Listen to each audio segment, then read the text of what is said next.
In this video, we'll show you how to create a website traffic audience in Quora Ads Manager. This is a powerful way to retarget people who have already shown interest in your brand by visiting your website. Let's get started. Before you begin, make sure you've already installed the Quora Pixel on your website. This is essential, as website traffic audiences cannot be created without it. If you need help installing the Quora Pixel, you can reference our Help Center article or YouTube video titled, How to Install the Quora Pixel. From your Ads Manager dashboard, navigate to the Audiences section and click Create Audience. Then select Website Traffic. Now you'll need to complete several fields.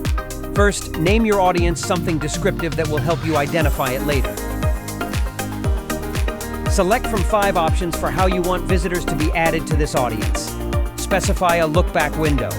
This is the time frame during which users who visited your site will be included in your audience. You can select anywhere between 0 and 180 days. Click Create and wait up to 24 hours for your audience to calibrate. You can check its status in the Audiences tab.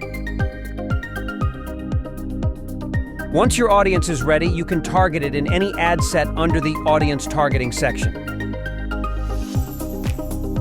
That's it. Your website traffic audience will help you retarget people who are already familiar with your brand as they explore content on Quora.